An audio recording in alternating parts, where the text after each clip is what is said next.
El siguiente programa es para todas las edades. No contiene escenas de sexo o violencia. Es apto para toda la familia. Cuenta con el sistema Closed Caption y es financiado con recursos del Fondo Único de TIC.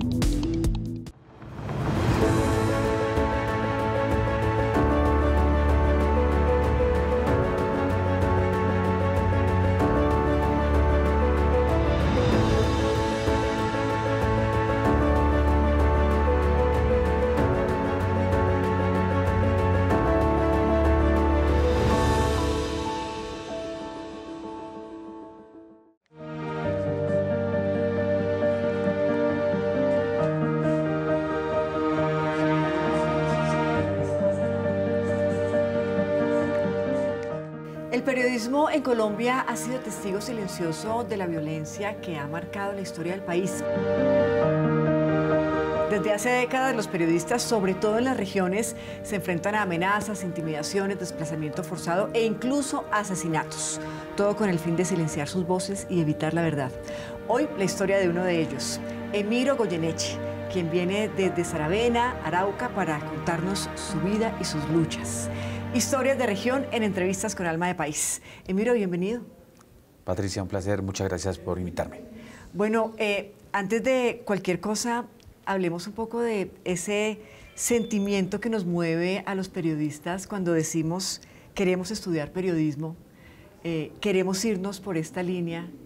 Es un sentimiento muy social, una función muy social la que tenemos todos. ¿A usted realmente qué lo movió allá en Arauca a ser periodista? Yo desde muy niño me incliné por esta idea del periodismo. Yo estaba entre el periodismo y ser abogado. Pero mi condición de vida, al estar en una comunidad muy humilde, porque mi familia fue muy humilde, conociendo las problemáticas de la sociedad, y eso me llevó a que decidí ser periodista. Porque el periodista debe ser eso, el periodista debe ser de pueblo, el periodista no puede ser de élite. El periodista que es de élite pierde toda su esencia, su alma y su razón de ser. Pero hubo quizá un hecho particular, algo que usted haya dicho, esto que vivo yo aquí desde Arauca, esto que vivo yo aquí con mis 11 hermanos, con mi padre, con mi madre, ¿debe ser contado?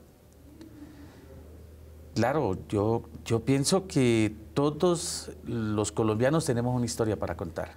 Y estos espacios que ustedes están planteando, estas entrevistas con Alma de País, es dar a conocer todo ese tipo de cosas que están sucediendo en cada una de las familias de los colombianos que de una u otra forma vivimos apasionadamente este país y que creemos que debe ser muy democrático además. Oiga, incluso su familia viene del Casanare.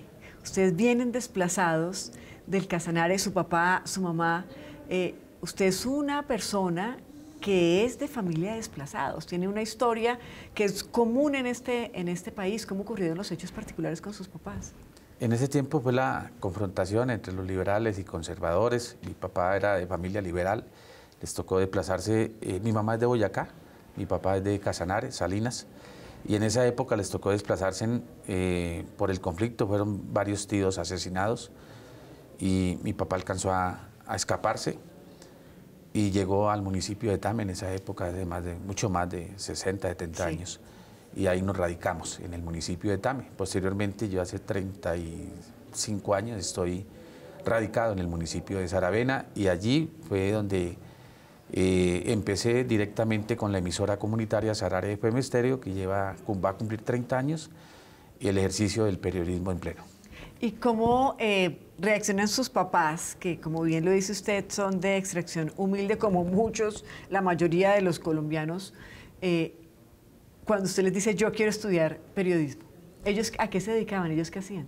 Mi papá era arriero, mi mamá era ama de casa. Al final, mi papá fue celador de una institución educativa, mi mamá fue la aseadora de la institución educativa, pero mi papá era un apasionado de la radio, supremamente apasionado de la radio. Allá en esa ¿Y usted época, crece escuchando la radio? todo el tiempo. Yo era muy apegado a mi papá y yo acompañaba en la celaduría a mi papá desde niño y toda la noche el radio prendido. todavía tengo esa costumbre del radio prendido Usted de toda los la que noche. duerme con el radio Y eso, en el oído. y eso nos ayudó muchísimo para el tema personal, que amar el periodismo. Claro, además porque uno de periodista se acostumbra a escuchar la radio todo el tiempo. O sea, yo me acuerdo que incluso de la facultad uno tenía el audífono, ¿no?, de cable con el radiecito chiquito. No vamos a decir la marca, pero con el radiecito chiquito, y uno sintonizaba con el dial, la emisora de su preferencia. Yo personalmente las 24 horas es con el dial de la emisora, desde que esté en Saravena, o si salgo por internet le hago el seguimiento, pero es de manera permanente, por lo menos en el proyecto, que es muy, muy importante. Hablemos de ese Saravena estéreo, 88.3, ¿no? Sí. ¿Eso es FM? FM, sí, FM. Emisora comunitaria. ¿Cómo logran tener esa emisora en Saravena liderada por usted? Porque es que no es fácil, no es sencillo, de todas formas, apostarle a los medios comunitarios en este país, y sobre todo que sean escuchados, que sean oídos, que sean el centro seguramente de un grupo poblacional. Saravena es una ciudad cosmopolita, es una ciudad que fue colonizada hace cerca de unos 60 años también. El Estado llevó al INCORA a Saravena y le daba a las personas que tumbaran terreno o monte, esas hectáreas que ellos tumbaban se las adjudicaban. Llegó muchas personas desplazadas del país por el tema de la violencia. Claro. Allí llegó el movimiento social. El movimiento social entendió, porque solo había una corneta, digámoslo de esa manera, que lo tenía el sacerdote y era el que le avisaba al pueblo, pero a los campesinos no les llegaba. Entonces el movimiento ¿les avisaba social, qué, por ejemplo? Que vinieran a recoger, que le llegó una mercancía a Copetrán o a Sogamusi. ¿Ah, sí? Pero los del campo no le llegaban a los del pueblo, que había una cédula perdida, entonces el sacerdote lo hacía por la corneta. ¿Eso qué año era? Eso estamos hablando hace 35 años aproximadamente. Y luego entonces llega ya la emisora. Ya el movimiento social organizado dijo, no, necesitamos una emisora. En ese tiempo nos dimos la pelea que con la Constitución del 91 se permitían las emisoras comunitarias y logramos sin licencia arrancar con el proyecto radial. Usted ha sido víctima de amenazas. Los periodistas a veces estamos en el centro del conflicto, y cuando uno está en el centro del conflicto, pues recibe seguramente balas de muchos sectores. ¿Cómo llegan las amenazas a usted, a la emisora, y por qué? Nosotros pertenecemos como emisora al movimiento político de masa social y popular del Centro Oriente de Colombia, que es Congreso también, hacemos parte del Congreso de los Pueblos. Nosotros, o personalmente, soy un periodista de izquierda. Yo creo que este modelo que impera en el mundo debe cambiar, porque como vamos mal.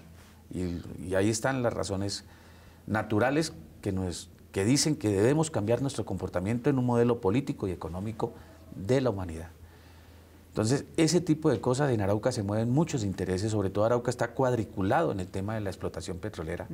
Y en la parte alta, que es la cordillera, está la explotación minera.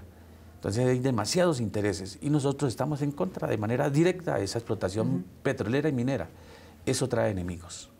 Y allá han intentado implementar el paramilitarismo en el departamento de Arauca. Ahora la JEP mandó a investigar a toda la Brigada 18, a un exgobernador, un exalcalde y una clase política araucana vinculada en este proceso del paramilitarismo. Sí. Entonces eso nos ha traído amenazas.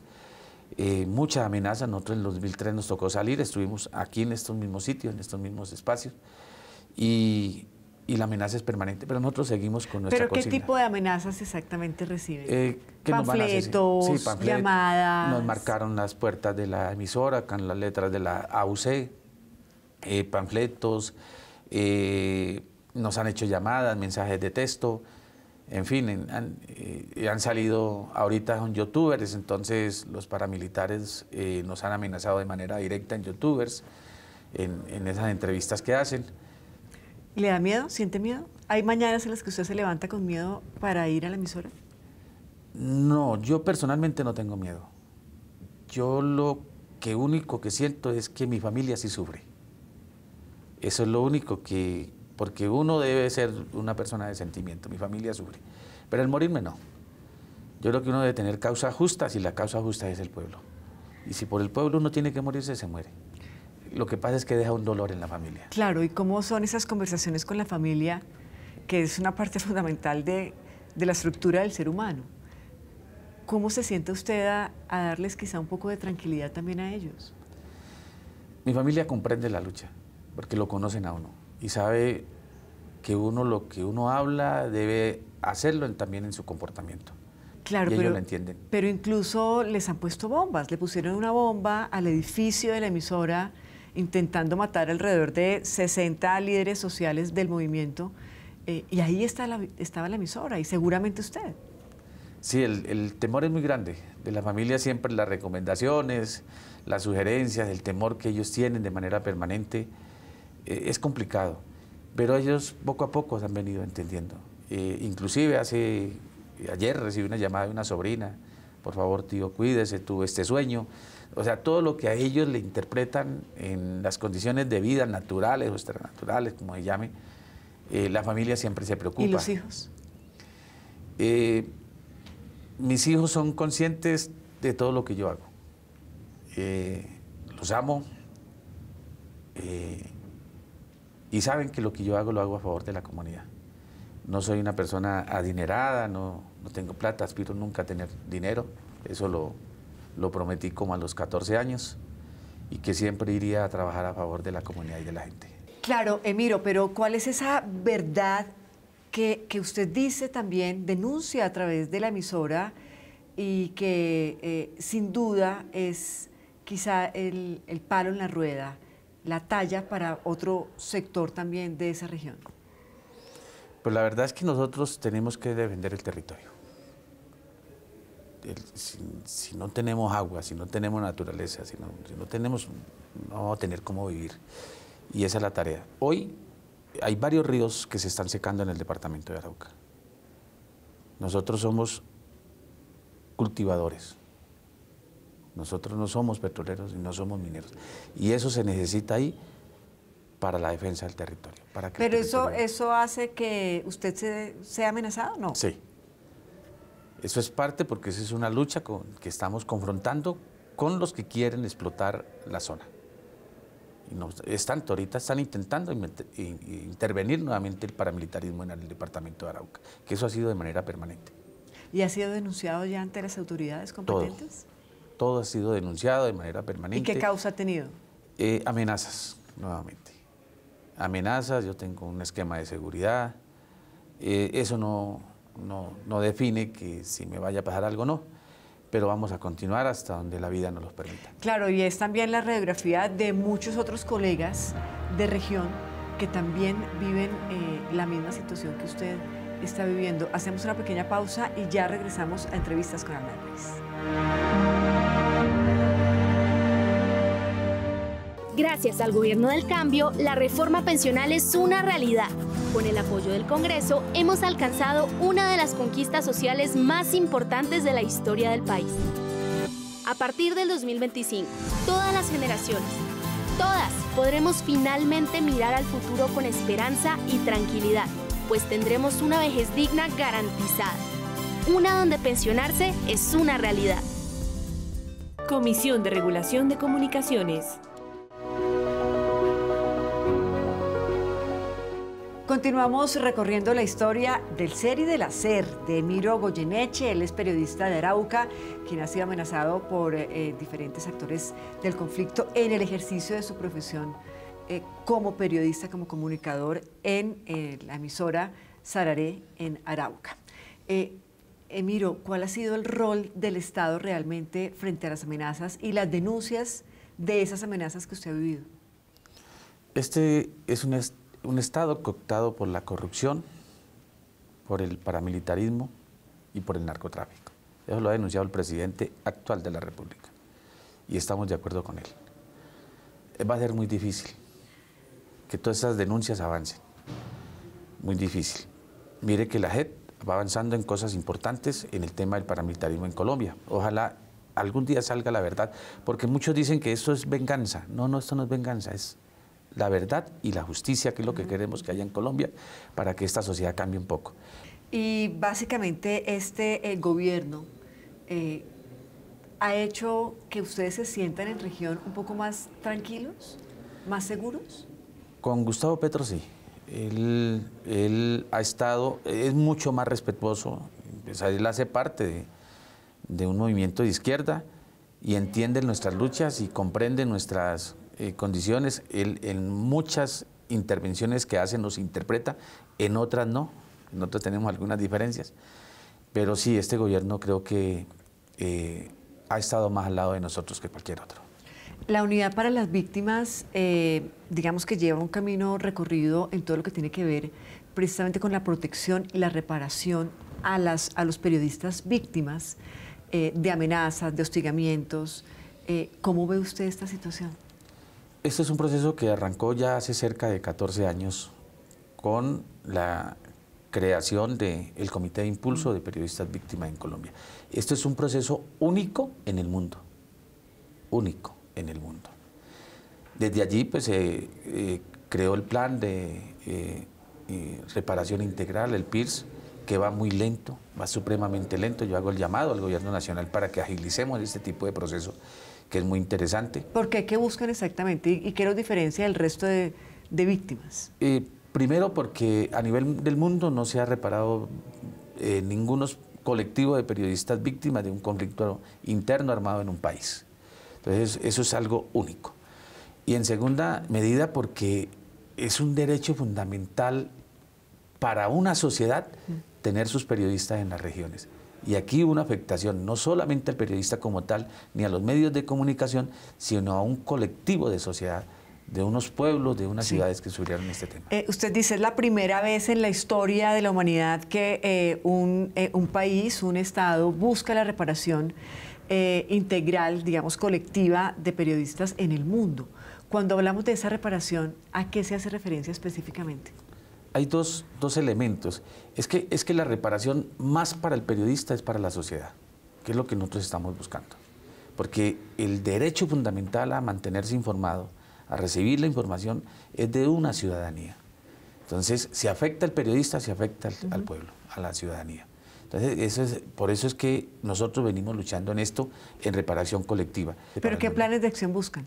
Nosotros estamos dando a conocer qué es lo que ha sucedido con el periodismo en la región. Esa es la parte colectiva, porque las personas de manera individual que hayan sido periodistas, víctimas del conflicto armado, pues ellos pueden hacer su reparación individual, pero nosotros la vamos a hacer colectiva.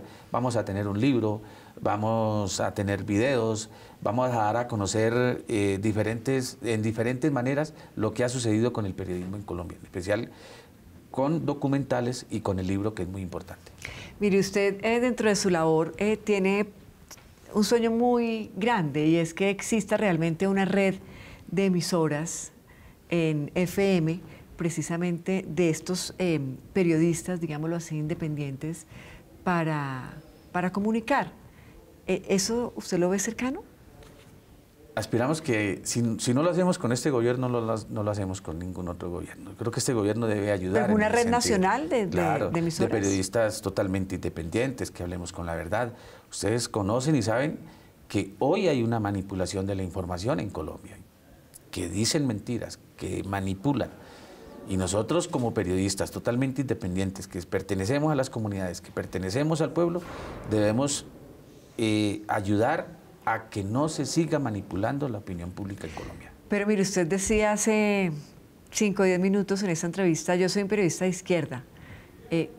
Entonces ahí nos está también manipulando la información al enviar y realmente decir, comunicar información de izquierda.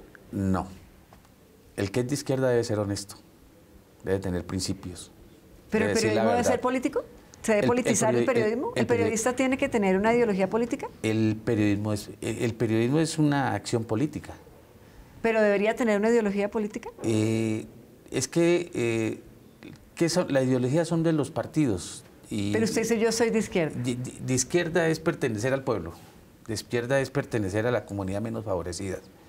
Yo no le estoy diciendo que a la comunidad, venga, aquí va a llegar un milagro, no. Aquí toca unirnos para poder solventar una necesidad que tiene la comunidad. Eso es ser de izquierda realmente.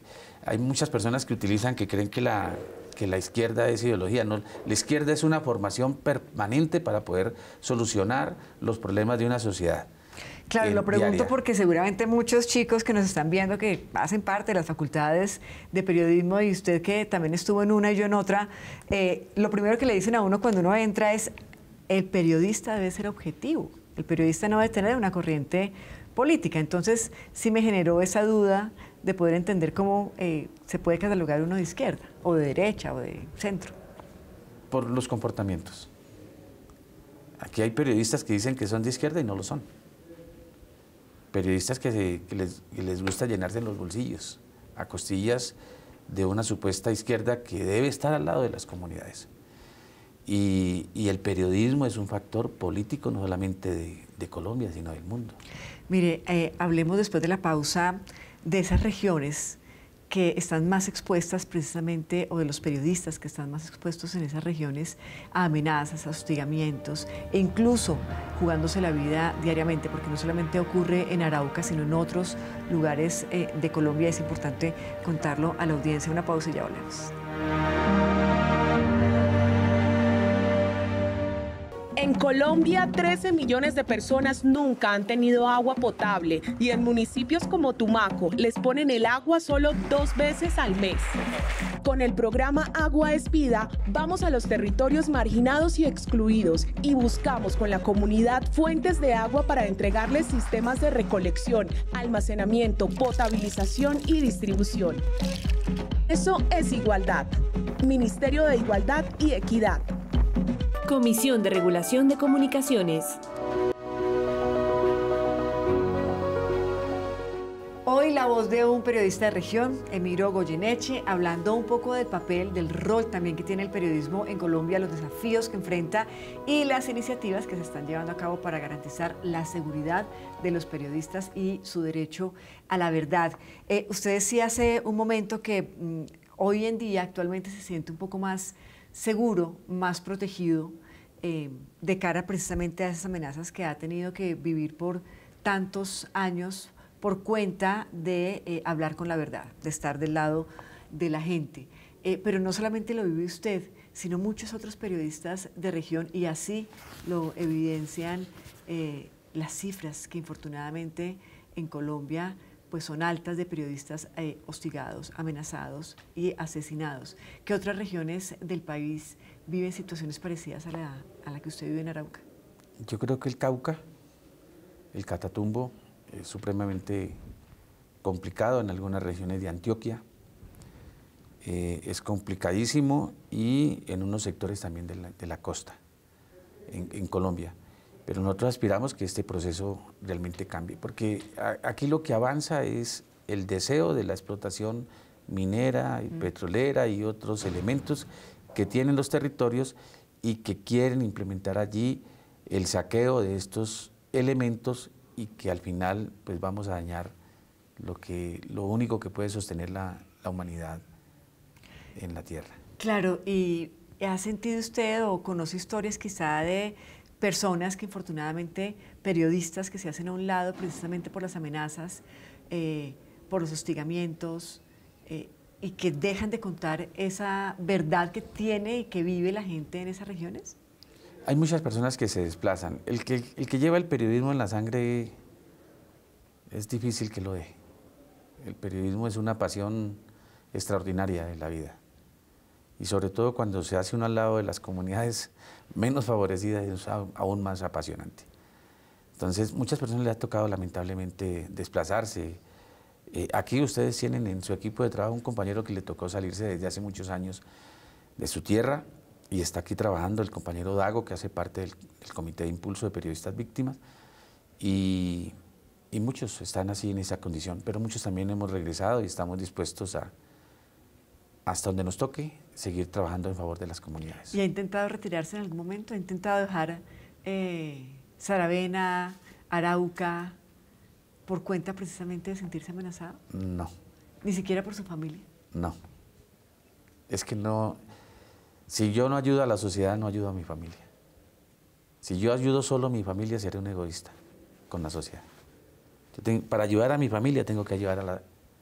Para ayudar a mi familia, tengo que ayudar a la sociedad. Si no, no ayudo a mi familia. Si lo hago de manera particular, soy un egoísta. Mire, el presidente Gustavo Petro en algún momento, recuerdo yo que dijo, estar al lado de estar al lado de la libertad de prensa es importante. La libertad de prensa es importante, pero también es importante la libertad de crítica.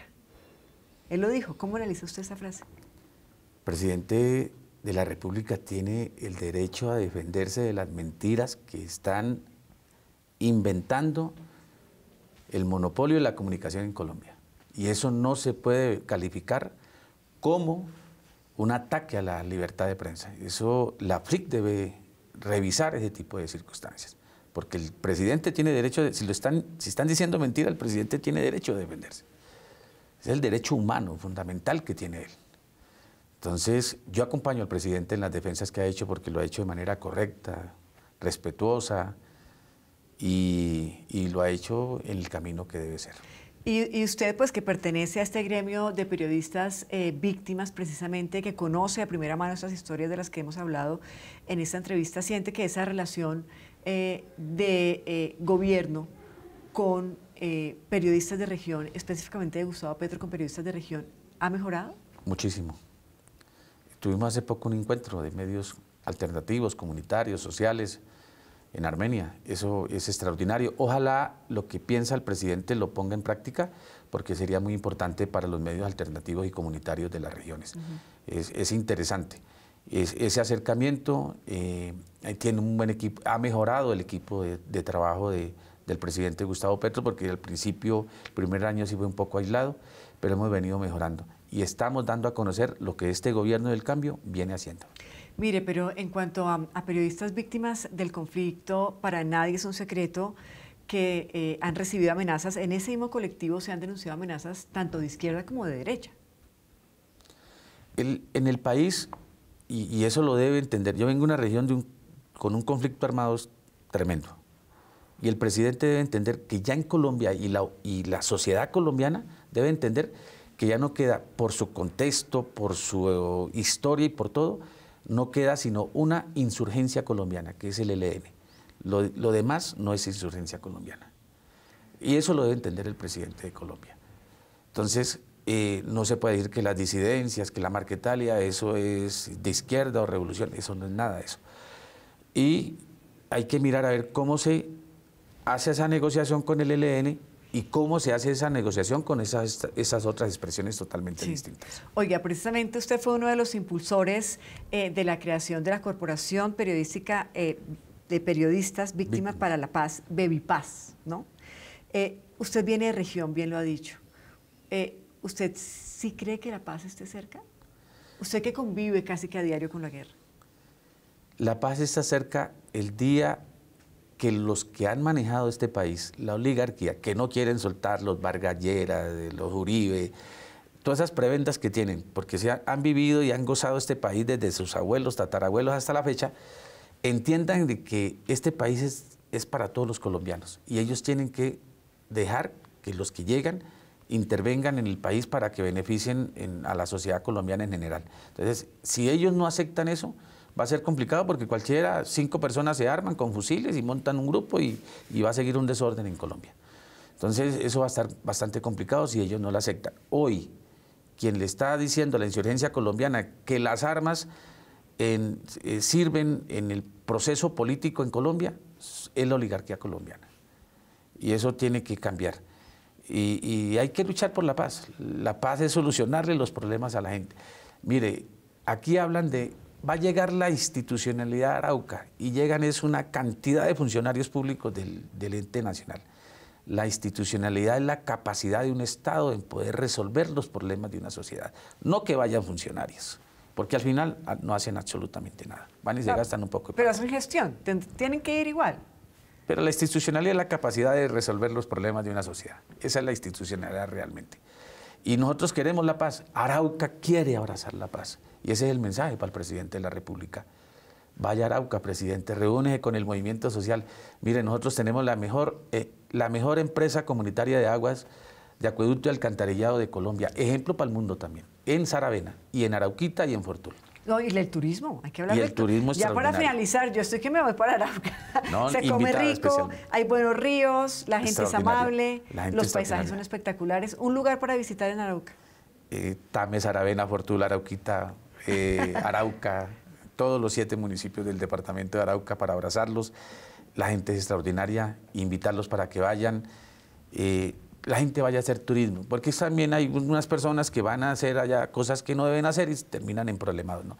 Dediquen a hacer turismo, a hacer lo que corresponde y entran y salen sin ningún inconveniente en un departamento extraordinariamente hermoso, de gente extraordinariamente trabajadora. Somos primeros cultivadores de plátanos, cultivadores de arroz, de ganado, en fin. Pues que viva tenemos de todo. Arauca, Emiro, y que viva usted su vida y su labor desde la esquina, desde donde la hace. Gracias por estar con nosotros. Patricia, muy amable, y a su equipo de trabajo muy gentil. A ustedes también mil gracias por habernos acompañado en entrevistas con Alma de País, aquí en esta conversación que hacemos juntos. Hasta pronto.